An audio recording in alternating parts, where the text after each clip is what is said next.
Assalamualaikum warahmatullahi wabarakatuh. Perkenalkan, nama saya Tirta Muharam, mahasiswa Universitas Negeri Gorontalo semester 3 dari program studi Pendidikan Pancasila dan Kewarganegaraan.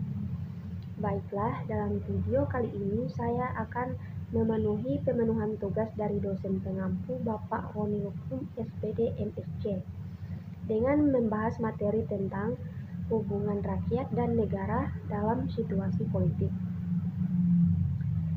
Berbicara masalah negara dan rakyat adalah dua hal yang tidak bisa dilepaskan.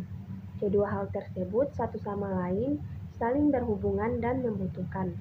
Salah satu ciri dari negara adalah adanya rakyat, sehingga komponen utama dari apa yang dinamakan rakyat selain ciri-ciri yang lain seperti adanya wilayah dan kedaulatan. Negara merupakan suatu organisasi yang terpenting dari suatu masyarakat dan tertinggi yang membawahi organisasi-organisasi lain di bawahnya. Dalam hubungan rakyat dengan negara ini banyak sekali timbul pola, misalnya adanya intervensi, eksploitasi, hegemoni, kerjasama, atau mungkin yang lain, sehingga untuk itu perlu adanya hukum yang kuat, sehingga kedua belah pihak tidak saling dirugikan. Tetapi dalam prakteknya banyak sekali terjadi kecurangan, terutama dari pihak negara. Dalam hal ini dijalankan oleh sebuah pemerintah atau oknum penguasa yang mementingkan kepentingannya sendiri.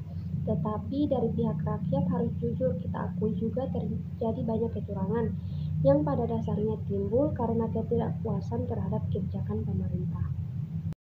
Kata-kata rakyat dewasa ini terutama setelah runtuhnya rezim Soeharto setelah 32 tahun memerintah semakin gencar disuarakan.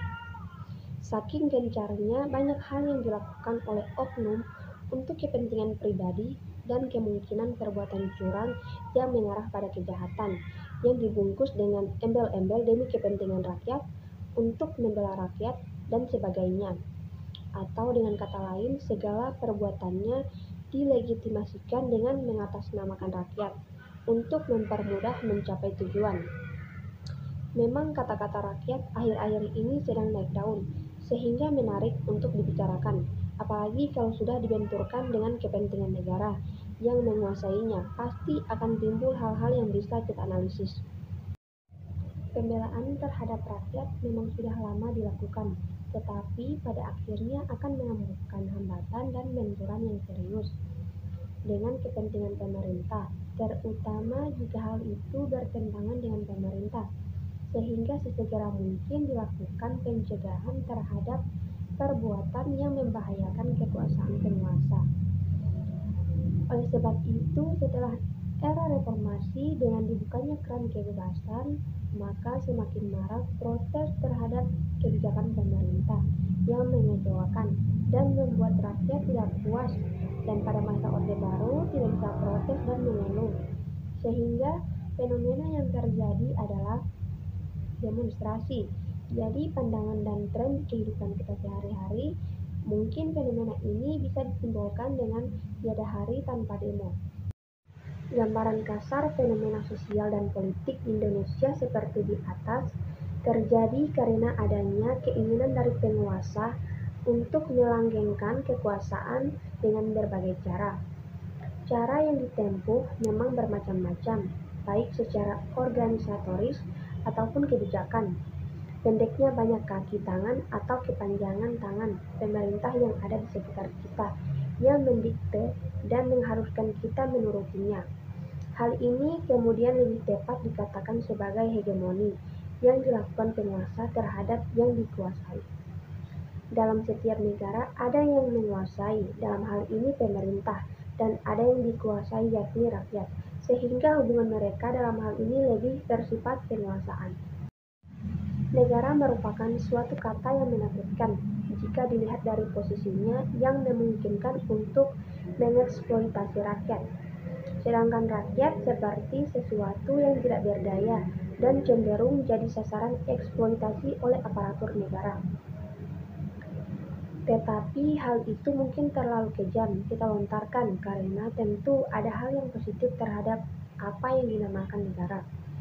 Kemungkinan memang oknum dari pihak pemerintah sebagai bagian negara yang sedikit berbuat curang sehingga yang jadi sasaran adalah rakyat.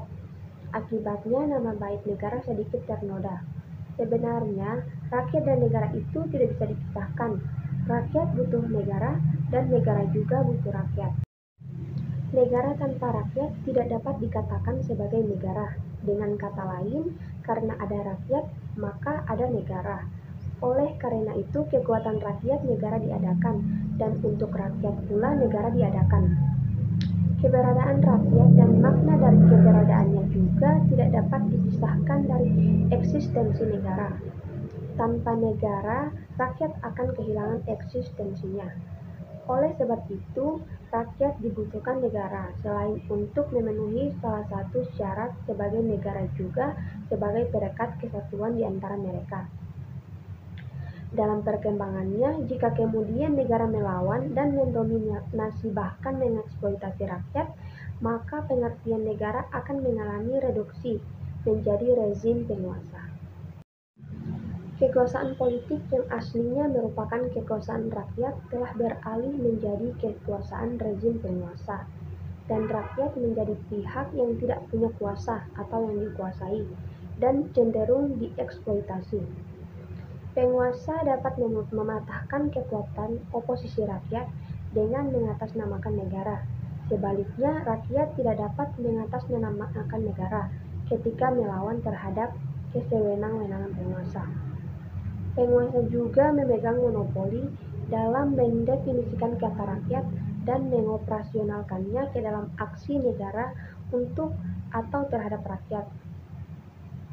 Situasi hubungan yang hegemonis, eksploitatif, dan alienatif antara negara dan rakyat inilah yang mencirikan panggung politik Indonesia selama Orde Baru yang berlangsung sekitar 32 tahun di bawah kepemimpinan Presiden Soeharto. Demokrasi Pancasila dijadikan pembungkus dari gaya kepemimpinan yang otoriter dan menindas. Konsep normalisasi kehidupan kampus dipakai untuk menjauhkan mahasiswa dan intelektual politik, sehingga para penguasa bebas berperilaku nyaris tanpa kritik. Konsep monolayaritas pegawai negeri telah menjadikan aparatur negara sebagai instrumen utama untuk memobilisasi dukungan rakyat terhadap rezim pemerintah dan seluruh sepak terjangnya. Rakyat nyaris kehilangan otonomi atas dirinya dalam berbagai hal, seperti jumlah anak, pilihan politik yang sesuai dengan aspirasi, dan lain-lain. Pemerintahan Orde Baru sekarang dapat dikatakan sudah tumbang, tetapi dalam realitanya masih dapat dilihat secara samar-samar keberadaannya.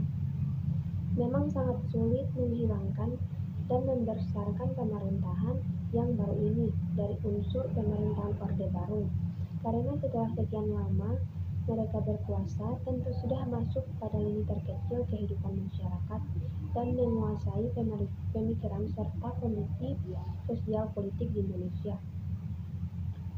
Kondisi yang demikian ini dalam melihat era reformasi dengan dikaitkan dengan hubungan antara negara dengan rakyatnya dapat dikatakan masih ada unsur-unsur Orde Baru yang belum bisa dibersihkan secara tuntas. Tetapi tentunya lebih baik dan ada kemajuan dalam hal perbaikan kehidupan rakyat, terutama dalam hal berpendapat, protes, demonstrasi, kebebasan rakyat, jadi tujuan utama kehidupan bernegara, dan sebagainya yang di masa Orde Baru tidak rakyat dapatkan. Jargon yang dilontarkan Orde Baru, terutama tentang ide pembangunanisme menjadi ide sentral dalam pemerintahan Orde Baru, ditambah dengan stabilitas sosial politik, sehingga pembangunan pada masa Orde Baru sangat gencar dilakukan untuk menciptakan kemakmuran dan kesamarataan serta kesejahteraan rakyat. Sampai saking berhasilnya pemimpin Orde Baru dapat sebutan dan gelar kehormatan Bapak Pembangunan. Harus diakui memang pada masa Orde Baru pembangunan dari satu sisi berhasil dan kita menjadi negara yang cukup makmur, tetapi pembangunan dari sisi lain seperti dari sisi demokratisasi dan berpolitik sangat kurang bahkan dipolitisir oleh penguasa sehingga rakyat oke-oke saja tanpa bisa protes dan mengungkapkan pendapat sejak awal pemerintahan Orde Baru. Prioritas pembangunan yang sebelumnya lebih dititikberatkan kepada pembangunan politik telah diubah menjadi menitikberatkan pada pembangunan ekonomi. Salah satu pertimbangan penting dari pengambilan keputusan itu adalah kebutuhan peningkatan kesejahteraan masyarakat di dalam jangka pendek, khususnya kebutuhan akan pemenuhan makanan, pakaian, dan perumahan. Negara kita sebagai salah satu negara yang selama ini berkutat dalam jargon pembangunan yang ternyata tidak bisa terlepas dari penyimpangan-penyimpangan pembangunan. Adanya konsep trilogi pembangunan yang salah satunya adalah adanya pemerataan hasil pembangunan selama ini masih belum tercapai, bahkan jauh dari kenyataan yang ada. Malah yang terjadi adanya gapang yang semakin tajam antara si kaya dan si miskin. Ketidakadilan dalam pembagian kue pembangunan itu menjadikan rakyat semakin tertindas dan sengsara, kecuali mereka yang sudah mapan dan bisa menikmati hasil pembangunan, tetapi prosentasenya kecil dibanding dengan yang menderita.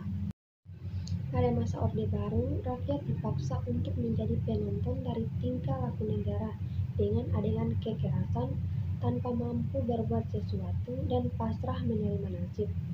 Dalam situasi semacam ini, negara berada pada puncak kekuasaannya yang paling kuat, sementara rakyat semakin melemah dan kehilangan eksistensinya. Baiklah, itulah penjelasan singkat dari saya. Apabila ada kesalahan kata, mohon dimaafkan. Wabillahi taufiq wal hidayah. Wassalamualaikum warahmatullahi wabarakatuh.